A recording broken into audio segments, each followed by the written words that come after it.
भूमिका। गांव के किनारे बसा एक पुराना खंडहर, जिसे लोग भूतिया हवेली कहते थे, वर्षों से वीरान पड़ा था। कहते हैं कि वहां रात होते ही अजीब अजीब आवाजें सुनाई देती थीं, और जिसने भी अंदर जाने की कोशिश की वह फिर कभी सही सलामत लौटकर नहीं आया।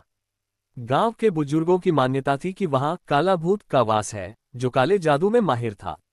ये भूत कभी एक शक्तिशाली तांत्रिक हुआ करता था, जिसने अमरता पाने के लिए काले जादू का सहारा लिया, लेकिन एक भयानक भूल के कारण वह स्वयं एक श्रापित आत्मा बन गया।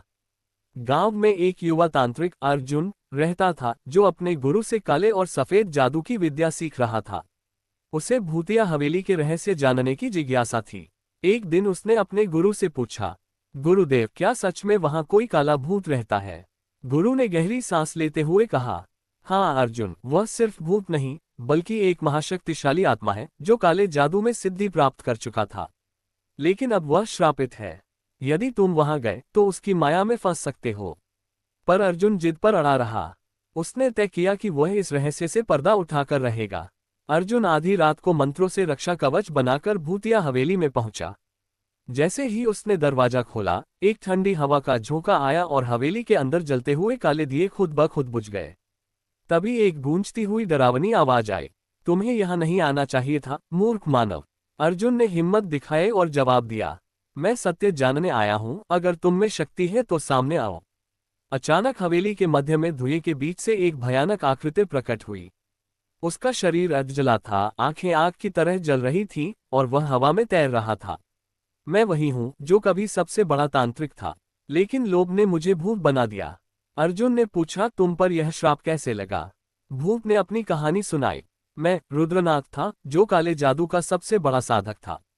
मैंने अमरता का वरदान प्राप्त करने के लिए महाकाल की उपासना की, लेकिन जब मैंने ये शक्ति गलत उद्देश्य के लिए प्रयोग करनी चाहिए, तो देवताओं ने मुझे शाप दे दिया।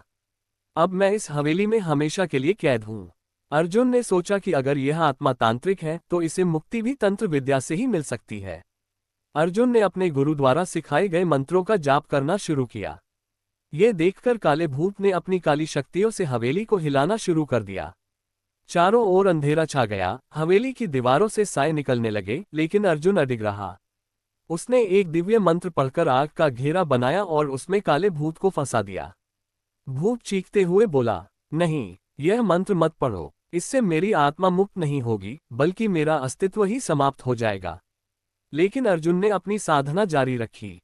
अंततः एक चमकदार प्रकाश फूटा और काले भूत की भयानक आत्मा हमेशा के लिए विलुप्त हो गई। अर्जुन सफल होकर गांव लौटा और अपने गुरु को पूरी घटना सुनाई। गुरु ने कहा, तुमने एक बहुत बड़ा अनिष्ट टाल दिया। लालच और काले जादू का अंत हमेशा विनाश ही होता है। उस दिन के बाद भूतिया हवेली में कभी कोई अजीब घटना नहीं हुई। लेकिन गांव वालों के लिए ये कहानी एक सीख बन गई। काले जादू